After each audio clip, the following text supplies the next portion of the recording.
Yes, Kenya. Tamu sana, tamu sana, tamu sana, yes. William Ruto and his team are very good when it comes to propaganda.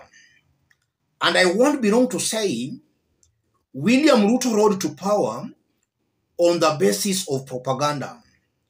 He identified the poor and he lied to them that he was going to form a government with them. And that's a narrative that most definitely convinced a good majority of those who supported William Ruto in 2022. And now that he has the government, he has to continuously use propaganda to hold on to power. He has to continuously lie to hold on to power. But with the high cost of living, increased taxes, Ruto is finding it very hard actually holding on to power. And I'm saying that because immediately William Ruto took over, he was saying that Raila and Uhuru Kenyatta are the ones who messed up the economy. And some of Ruto's supporters were believing him now that we had just come from an election. But in the over 7 months he has been in power, it's almost very certain and very clear that this is a very clueless team, a team that even if they were to be given 100 years, they will not be able to address issues Kenyans are going through. And I'm saying that because looking at Treasury has actually admitted that they are not able to address some of the issues Kenyans have been raising. So Treasury is trying to get feedback from Kenyans on how to lower the high cost of living. All those confirms that Ruto and his team are just surrendering. They don't know, or rather they don't have a formula on how to address the issues facing Kenyans. Denis Itumbi, some few hours ago, made a very interesting post, a post that clearly backfired, going by how Kenyans are responding to the post. Denis Itumbi, Housing Fund. Raila Odinga is an interesting man. In 2018, when the Housing Fund was introduced, he opposed it. In 2022, during the campaign, he told Kenyans that if he won the presidency, he would introduce the Housing Fund. He even said he had negotiated with Kotu boss Francis Atwoli, who said he would not oppose the program.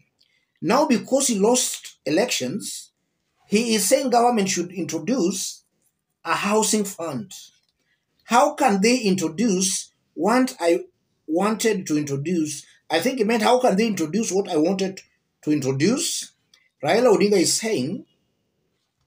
But anyway, but away from Tinga and his theatrics, do we need a housing fund? To Onane Kesha explain why we need it. Johnny Power, freedom from rent. That's Denis Itumbi's post. That post, a whopping majority, if not 99% of Kenyans are attacking Denis Itumbi because of that post. And the most annoying bit about it, just see the open propaganda. Freedom from rent.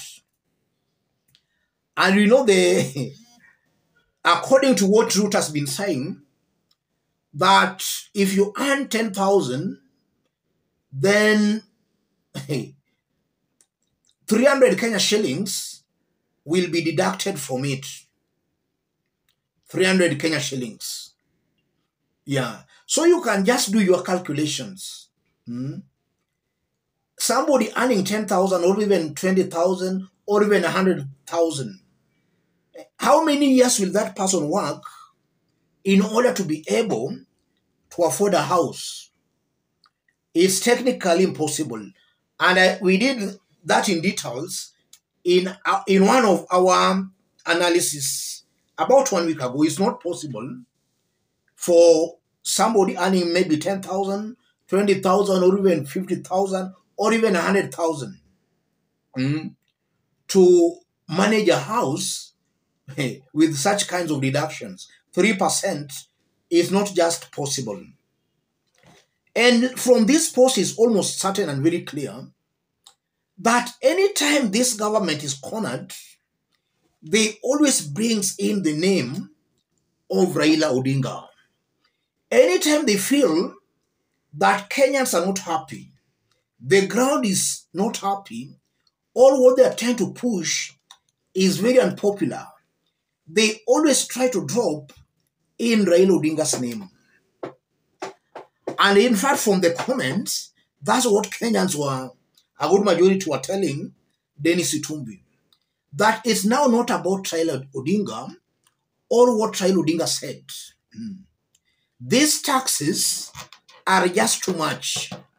It does not matter what Raila said or what Raila did or what Uhuru Kenyatta did. The taxes are just too much. And the most annoying bit about it, as Kenyans are heavily being taxed, in fact, as Kenyans are being overtaxed, we are seeing a very careless government when it comes to spending. A government creating very unnecessary positions, 50 cabinet secretaries, 50 CASs, chief administrative secretaries, very unnecessary positions.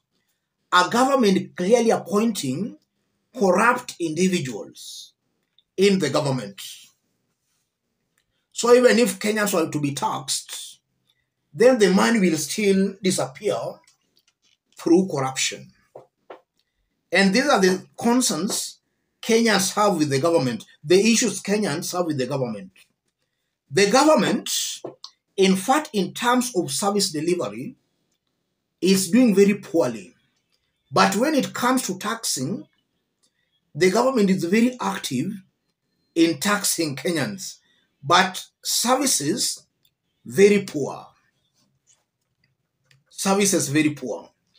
From all this, one thing that is coming out very clearly, William Ruto's government has lost touch with the people. And the only tool William Ruto knew how to use, the only lethal tool William Ruto had, which is propaganda, is also now not appealing. Because even a good majority of William Ruto supporters, they are very much in disagreement with what the government is currently doing. And the moment now William Ruto loses that power of using propaganda to convince Kenyans, then I believe William Ruto and his team are done. They must go back to the drawing board and come with a new strategy. This one of propaganda is clearly failing.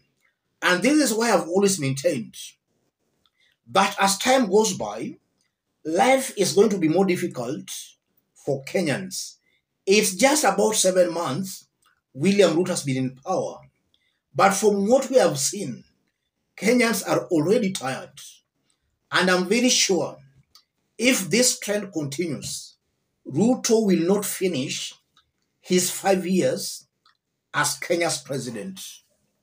All signs are showing Ruto will face a very serious rebellion. It will not be all that easy for him. So this tweet post by Denis Itumbi, in my honest opinion, is just a propaganda, because all these things he's talking about might equally be lies. But Kenyans are not interested in all this. Kenyans are interested in a leader who will lower the cost of living, not stories, not finding excuses. Uhuru did this, Raila did this. No. Kenyans want a government that will deliver. Let's meet in our next analysis. In case you want to support our forum, I've pinned my number on the comment section. contact me through the number, or feel free to channel your support to the number. For any other person who has not yet subscribed, subscribe, give this video a like. Thank you.